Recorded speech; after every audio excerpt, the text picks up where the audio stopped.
Hello friends, நம்ம favourite சீரியல்லாம் அடுத்து என்ன சுவாரஸ்யமாக நடக்குதுன்னு பார்க்குறீங்க. இந்த சுடர் வந்து அடுத்த ஆட்டத்தை, அதாவது அடுத்த நடிப்பை ஆரம்பிச்சிட்டா.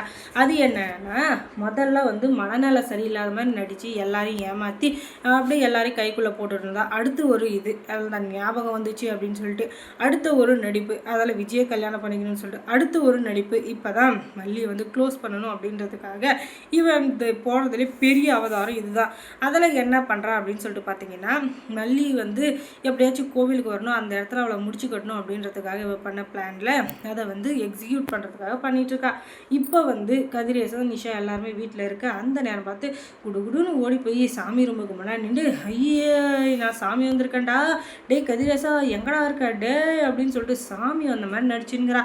அதுக்கப்புறம் அந்த இடத்துக்கு வந்த நம்ம நிஷாவும் கதிரேசன் இருந்துக்கிட்டு, ஐயோ என்னாச்சுமா ரேணு, என்ன ஆச்சுன்னு, டே முட்டா குரங்கே, நான் சாமி வந்திருக்கேன்டா, நான் உங்கள் குலதெய்வ சாமி வந்திருக்கேன், அது கூடவா தெரியல, ஒழுங்கு மரியாதையாக நான் சொல்கிறத கேளு, எனக்கு குலதெய்வ கோயிலுன்னு பேர் மட்டும்தான், ஆனால் என்னை எத்தனை வருஷம் ஆச்சு வந்து பார்த்து, கெடா வெட்டினீங்களா, பொங்க வச்சிங்களா, இல்லை ஒரு கற்பூர தீபம் தான் ஆராதனை ஏற்றுனீங்களா, எதுவும் இல்லை, என்ன நீங்கள் கண்டுக்கிறதே இல்லை, இப்படி இருந்தால் எப்படிலாம் உங்கள் வீட்டில் நல்லது நடக்கும், நீங்கள் எல்லாருமே அந்த கோவிலுக்கு வரணும், வந்து எனக்கு வழிபாடு செய்யணும், அதுவும் இல்லாமல் அந்த மல்லி இருக்காளே அவளையும் கூட்டுட்டு வரணும், அவள் தான் உங்கள் வீட்டுக்கே பெரிய பிரச்சனையாக இருக்கிறவ, அதனால் அவளுக்கு சரியான முடிவு கட்டணும்னா கண்டிப்பாக அவளையும் நீங்கள் கூட்டுட்டு வரணும் அப்படின்னு சொல்லிட்டு சொல்ல, சரிங்க சாமி நீங்கள் சொல்கிற மாதிரி நடக்கட்டும் அப்படின்னு சொல்லிட்டு இந்த கதிரேசன் ஃபோனை போட்டு மல்லிக்கிட்ட எல்லா விஷயத்தையும் சொல்கிறாங்க. அதுக்கப்புறம் மல்லி இருந்துக்கிட்டு, நான் வர முடியாது, நான் எதுக்காக வரணும் அப்படி இப்படின்னு சொல்ல, இது சாமி விஷயமா விளையாடாத, அதனால் ஒழுங்குமுறையாக வந்து சேரு அப்படின்னு சொல்ல, சரி போய் தான் பார்ப்போம் என்ன நடக்குதோ அப்படின்னு சொல்லிட்டு இந்த மல்லியும் கிளம்பலாம் அப்படின்னு சொல்லிட்டு மறுநாள் காலையில் எல்லாம் ரெடி ஆகிட்டு இருக்காங்க. ஆனால் போகிறதுக்கு முன்னாடி இந்த சுடருக்கு தான் அங்கே அபசகுணம் மேலே அபசகுணமாக நடந்துட்டுருக்கு.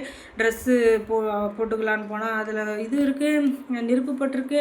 அதுக்கப்புறமா வெளியே போனால் பூனை குறுக்கால போகுது. அதுக்கப்புறம் எத்தனை தடங்கள் வருமோ எல்லா தடங்களும் அவளுக்கு வந்துகிட்டே இருக்குது.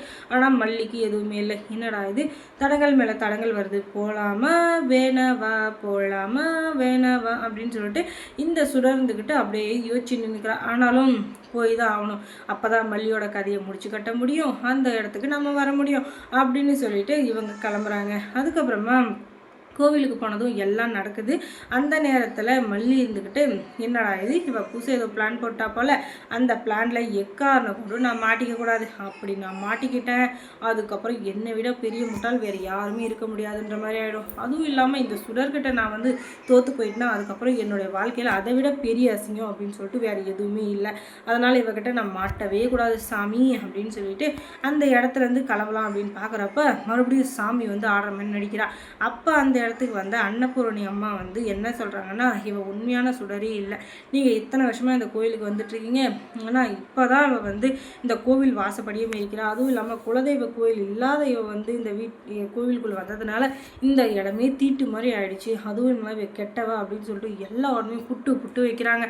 என்னடா இது யார் என்னன்னு தெரியல, என்னை பார்த்து புட்டு வைக்கிறாங்கன்னதும் அவங்க நம்மளுடைய குலதெய்வ கோயிலில் இருக்கிற இத்தனை வருஷமாக சாமியாராக இருக்காங்க, அவங்க எப்பயாச்சும் ஒரு டைம் மட்டும் தான் இந்த கோவிலுக்கு வருவாங்க, கரெக்டாக அவங்க வர நேரம் பார்த்து நம்ம வந்திருக்கோம், ஏதாச்சும் நல்லது சொல்லுவாங்கன்னு நினச்சேன், அதே மாதிரி சொல்லிட்டாங்க, ஆனால் உன்னை பற்றி ஏன் இப்படி சொல்கிறாங்க எனக்கு தெரியல தம்மோ அப்படின்னு சொல்லிட்டு கதிரேசன் சொல்ல, அவங்க சொல்கிறது எல்லாமே உண்மைதான், சாமி சொல்லி கூட நீங்கள் நம்ப மாட்டீங்களாப்பா, அவள் உண்மையான ரேணுகாவே இல்லை, அவள் பேர் சுடர், எத்தனை வாட்டி தான் நான் சொல்கிறது, நீங்கள் நம்பினாலும் அவள் பேர் சுடர் தான் அப்படின்னு சொல்ல, ஆமாம் அவள் உண்மையான ரேணுகாவே இல்லை, ரேணுகா இறந்து 5 வருஷம் ஆகுது, அவளை நம்பி நீங்கள் வந்து எல்லாரும் மோசம் போயிட்டுருக்கீங்க, அவள் முதலுக்கே மோசமாகிறவ, அதுவும் இல்லாமல் அவளை மாதிரி ஒரு கேக் மாதிரி யாருமே பார்க்க முடியாது அப்படின்னு சொல்லிட்டு சொல்ல, கதிரேசனுக்கு உச்சந்தலையில் ஏறுது கோவம், அவளை கொண்டுலான்ற அளவுக்கு வருது. ஆனால் என்ன பண்ணுறது, பல்ல கடிச்சிட்டு அமைதியாக நின்றுட்டுருக்காரு, இப்போதைக்கு எதுவும் பேச வேண்டாம் அப்படின்றதுக்காக.